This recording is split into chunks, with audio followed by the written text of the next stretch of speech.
Bon, comme vous l'avez deviné, aujourd'hui ça sera une journée dans mon assiette. What I eat in a day. Je suis une merde. C'est pas été du tout fluide, mais vous avez capté. Bref, je vais vous montrer ce que je mange en déficit. Parce que là, je pars sur une cut assez intensive. Voilà, je vous en parlerai sûrement plus tard dans la vidéo, après mon training et mon post-workout, etc. Mais je vais vous expliquer comment je m'y prends et pourquoi je fais ça. Donc, enfin, plus ou moins. Sur ce, là, je viens de faire du montage. J'ai pris mon petit déjeuner qui était ni plus ni moins que 2 skiers. Et là, on part directement à l'Haltéro Club Lyonnais pour faire une petite séance, squat bench et du renfort. Donc, ça va être sympa. On y va. A few moments later. Bien arrivé à la salle, j'ai déjà commencé mon échauffement au squat. Là, c'est le temps de mettre les genouillères. Donc, je vais vous montrer comment je les mets viteuf, genre en despi. Vous verrez que c'est pas si dur à mettre. Donc, tranquillement, hop, comme une chaussette. Attention, ça va être rapide. 3, 2, 1. Et voilà. Maintenant, plus qu'à les remonter.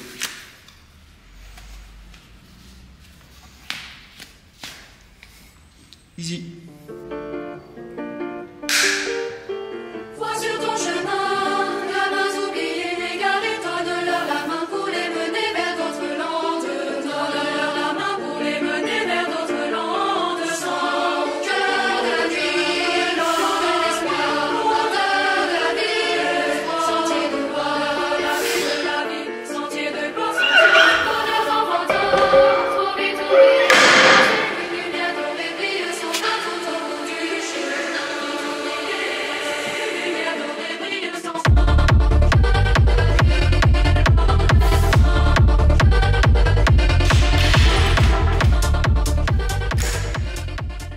Bon, petit squat qui est bien passé.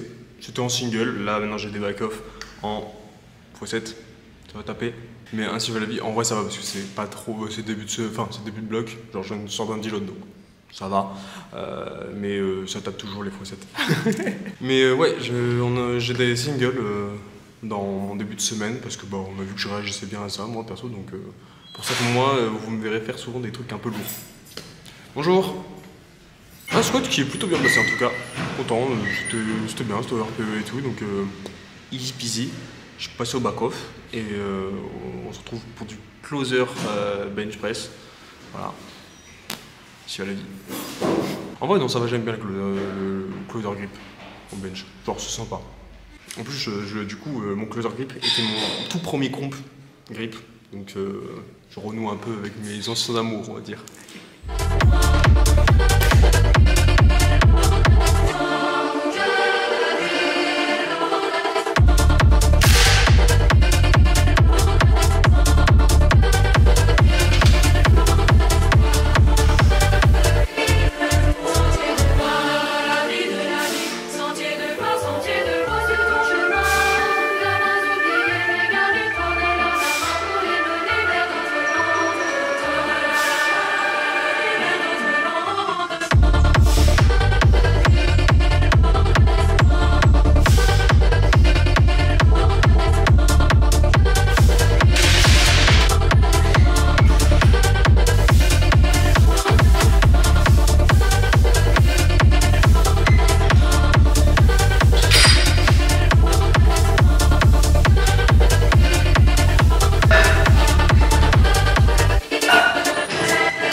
Fin de séance.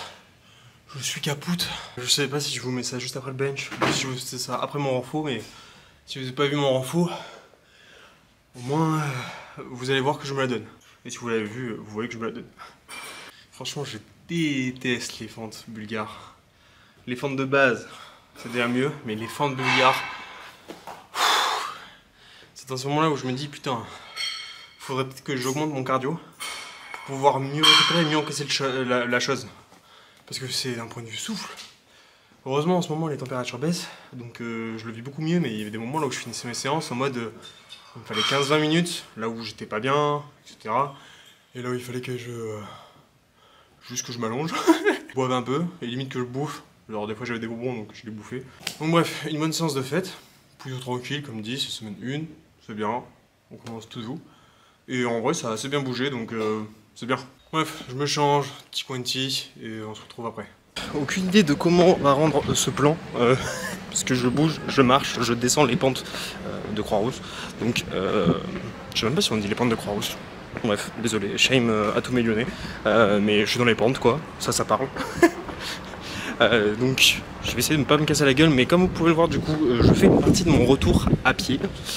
J'aime bien faire ça, comme ça, en fait, j'accumule des pas, j'accumule de la dépense. J'essaie de tourner dans les environs de 10 000 pas, approximativement. Si je suis à 9 000, je suis en mode ouais, c'est ok. Si je suis à plus de 10 000, genre 12-13 000, je suis en mode faire une off. Donc ça me va aussi. Donc c'est l'objectif, en gros c'est juste de se dépenser un peu et se balader en Lyon, notamment en faisant les pentes, etc. ou en faisant hôtel de ville, Bellecour. En fait j'aime bien passer par là, donc c'est bénéf, etc. Puis après je vais reprendre le métro parce que j'aime moins l'ambiance, donc voilà, mais si je dois faire mes pas, bien sûr que je continue.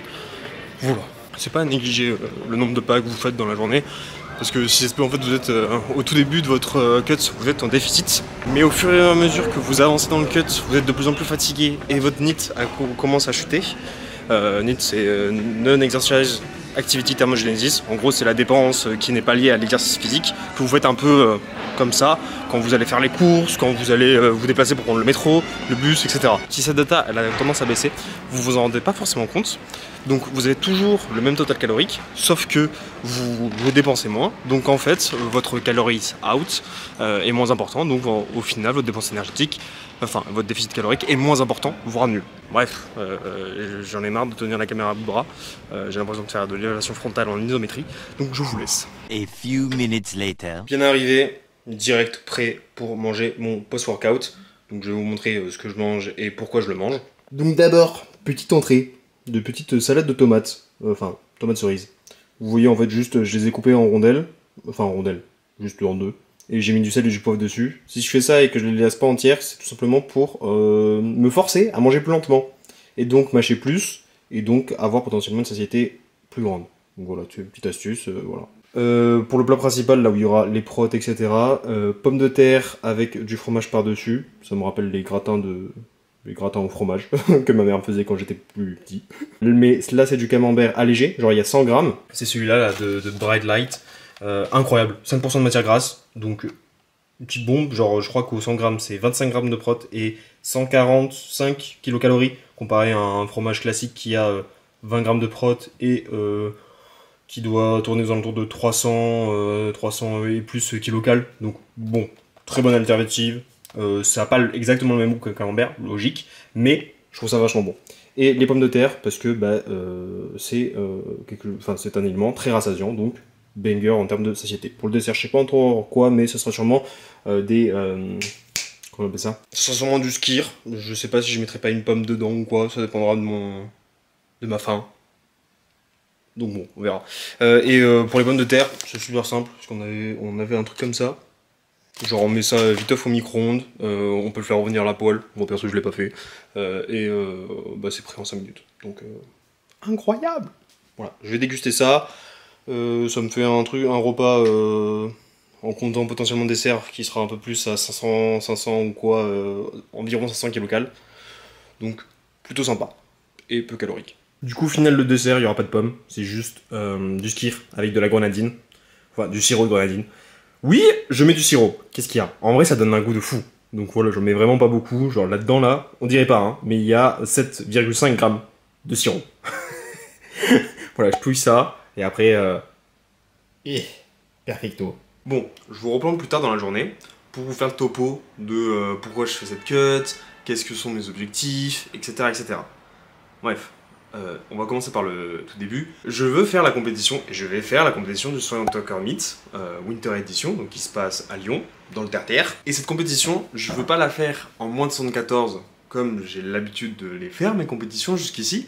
J'ai envie de la faire en moins de 66 kilos. Je ne vais pas expliquer les raisons tout de suite de pourquoi je veux faire cette compétition en moins de 66 kg. Je le ferai en temps voulu si ça se concrétise ou pas. Mais retenez que je veux passer pour cette compétition en moins de 66 kg. C'est pas quelque chose que je vais garder. Genre, je vais rester à moins de 66 pendant une très courte période. Parce que à terme, c'est pas envisageable. Je ne conseille à personne, sauf dans certains cas particuliers, de faire ce que je vais faire. Parce que bon, je pense que je peux très bien me développer dans les moins de 74 et qui sait, peut-être les moins de 83 un jour. Je serais vraiment énorme si je fais moins de 83, mais tranquille. Donc voilà pourquoi je vais faire cette cut, parce que je suis en moins de 114, il faut que je passe en moins de 66, donc foncièrement, il faut que je perde du poids. Donc il faut savoir qu'à la fin de mon pic de bulk, j'étais dans les alentours de 76, je me maintenais, ça variait un petit peu, mais 76, 1, 3, bref, vous avez capté. Lundi dernier, sachant que là où je tourne maintenant, on est mardi, j'étais à 76,1 littéralement. Et aujourd'hui, ce matin, ce mardi, je suis à 73,3. Voilà, donc en un peu plus d'une semaine, je suis passé de ça à ça. Ça fait un différentiel de 2,8 kg, je crois. Ouais, 2,8 kg. Alors, j'ai pas perdu 2,8 kg de graisse, hein. Pas possible, hein. Il y a beaucoup de déplétion de glycogène, je mange moins, donc j'ai moins de matière fécale, littéralement. Enfin, moins de matière inerte, parce que pas forcément fécale, dans mon corps, dans mon intestin. Donc foncièrement, ça chute d'un coup. Et ça va commencer à... La courbe de descente de poids va gentiment aller plus doucement. Bref, du coup, l'objectif, là, c'est de passer de 76 kg à 68 kg. Dans l'idéal, pour que ça soit assez simple de cut, de faire un waterload into water cut et food mass pour atteindre les 66 kg. Ça me semble l'idéal pour pas que je me prenne trop la tête, parce que j'ai aucune expérience dans les water cuts pour le coup. Les food mass oui, mais les water cuts zéro. Donc voilà, on va pas commencer à se dire ouais 70 kg c'est pas mal. Voilà, on va la jouer sécure et viser les 68 kg. Pour réaliser ce défi, on va dire ça comme ça.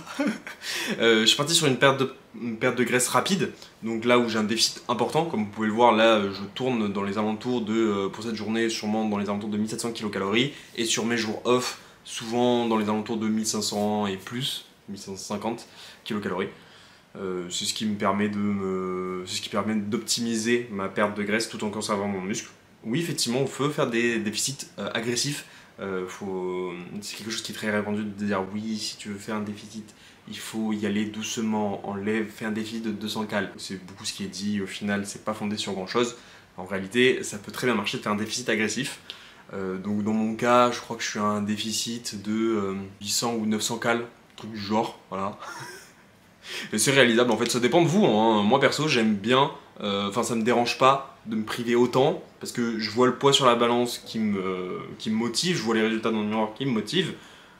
C'est beaucoup plus motivant pour moi, et aussi j'ai une période de pas énorme, je peux pas me permettre de faire ça sur 6 mois, j'ai plus le temps aussi. Donc ça me convient, et en même temps, le temps imparti n'est pas assez long pour que je puisse me permettre de faire plus lentement, entre guillemets. Enfin, pas du 200 cal en tout cas. A savoir que je me base, je suis diète de formation, j'ai fait un BTS et tout, je suis diététicien. Et en plus, je me suis formé récemment sur la science de la perte de graisse rapide avec le contenu de Vassilis Iliopoulos qui a fait une... Pardon Vassilis, attends, je vais te refaire ton nom parce que je l'ai quand même un peu écorché.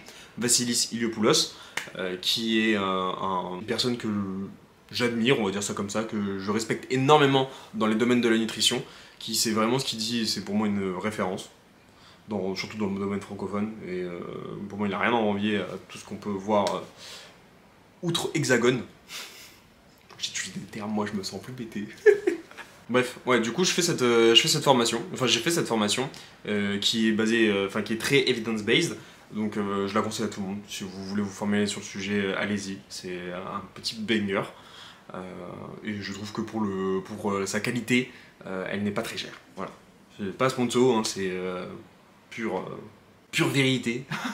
On va dire ça comme ça. Bref, voilà. Après, ça veut pas dire que jusqu'à le 12 décembre, je vais rester à 1700-1500 cal. Il y aura des moments là où je vais peut-être faire des refeeds, il y a des moments là où je vais faire des diet breaks, etc. J'en parlerai peut-être dans plusieurs vidéos si ça vous intéresse, mais voilà. Pour l'instant, à l'heure actuelle, je perds le gros. Je suis vraiment pas mind focus sur la bouffe, ça se passe bien. Il y a même des fois, des soirs, là je me suis surpris à me dire mais en vrai j'ai plus faim là. Alors que j'avais littéralement 1500 cal dans le bide et j'étais en train de me dire ah oui mais il faut que je mange un peu plus quand même parce que là du coup je dépasserai, enfin j'irai trop en dessous dans un déficit là qui serait trop important et ce serait pas que de la graisse qui partirait. Bref, tout ça pour dire que je vous en dirai plus à l'avenir de pourquoi je passe en moins de 66 et je le répète mais ne faites pas ça sauf conditions très particulières. Moi je vais faire... Enfin, je vais pas rester longtemps dans les moins de 66, c'est vraiment que passager. Sur ce, je vous retrouve pour le dîner, et qui sera le dernier repas de la journée. Je n'ai pas de goûter, des fois ça m'arrive. Bon, dans le milieu du fitness, on aime plutôt dire j'ai pas de collation. Mais bon, moi je suis un grand enfant et je veux dire que je n'ai pas de goûter. Des fois ça peut m'arriver d'avoir un peu de skir, etc. ou avec un fruit ou pas. Mais là actuellement, non. Donc voilà. Du coup, voilà le petit dîner. Une belle assiette de salade avec encore un peu de rabla. Je vais pas manger que ça, je vais m'en resservir, mais là-dedans, du coup, laitue, tomates cerises, crevettes, jambon, fromage allégé. Cette fois, c'est du fromage de chèvre. Prenez le fromage de chèvre que vous trouvez allégé à moins 30%. Vous trouverez, je sais plus comment c'est le nom de la marque, mais c'est Sogno ou un truc du genre, je crois. Je vous le marquerai au pire à l'écran. Mais c'est top, genre on ne voit pas la différence entre celui qui est allégé et pas allégé, donc Gimbreaker. En vrai c'est très peu calorique, ce genre de salade, donc je sais pas ce que je vais me faire en dessert, mais voilà. Il y a un moustique, je vous laisse. Je ne l'ai pas eu, sachez-le. Voilà. Sur ce, je vais manger ça et je vous reprends du coup pour le petit gros dessert. Et du coup, le fameux dessert, du coup... Tous banana bread, non c'est faux, juste cette part là, qui quand même représente un quart du banana bread, donc c'est pas mal. Fait par ma copine, donc très sympa, c'est fait maison. Banana bread c'est forcément fait maison. Ah non, non, il y en a des industriels qui existent. Oui. Et ils sont pas mauvais. Hein. Oh le flemmard t'en as déjà acheté? Ouais mais il y a longtemps. Mais c'est bon wesh. Et du coup, parce qu'il me faut quand même un peu plus de cale, des pétales qui viennent de U. Des céréales complètes. Moi j'aime bien les manger comme ça, donc voilà, moi je mets pas de lait. Il n'y a pas de avant ou après les céréales, moi c'est... il n'y a pas. Bref, ce qui nous amène à un total de 1823 kcal, si je dis pas de bêtises. Vu que je me suis entraîné aujourd'hui, ça monte un peu. Voilà, donc... je dis pas non, mais franchement, j'aurais pu limite manger moins, ça m'aurait pas dérangé. Mais bon, on va pas faire quand même le fou. Donc voilà, je vais manger ça, ça va très bien faire le taf. Je suis à, je crois, 130 grammes de prot, donc en vrai, on est bien. Et à noter, donc même un peu trop, j'aurais pas été obligé de monter aussi haut, mais balèque. 120 ça me va déjà. Et du coup, comme vous avez pu le voir, comment j'ai fait pour estimer les calories dans la salade, parce qu'on mangeait à deux. Bah juste, on a pesé les ingrédients, et j'ai mangé à peu près les 2 tiers, donc j'ai divisé les quantités par 2 tiers, voilà. C'est pas très précis parce que en fait comme il y a plein d'éléments dans la salade, bah, potentiellement je vais manger plus de crevettes, etc. ou pas, plus de tomates, mais bon, encore les limites on s'en fout un peu, mais bon, c'est pas très grave, c'est les erreurs de variabilité qu'il peut y avoir quand vous traquez vos calories. Ça doit pas changer drastiquement non plus le résultat, donc on est bien. Bref, je vais m'enquiller ça. J'espère que ça vous aura plu. Si vous avez des questions, n'hésitez pas à me les poser dans les commentaires. Je vous reprends un peu le contenu short, que ce soit sur TikTok et Insta, enfin le contenu vertical. Donc n'hésitez pas à me suivre là-bas. Si Force Academy, ça vous intéresse, qui est une plateforme qui vous aide en ligne sur la programmation, etc., sur le contenu en power, vous avez mon lien d'affiliation en description, premier lien. Merci si vous passez par là. Et des bisous. Ciao.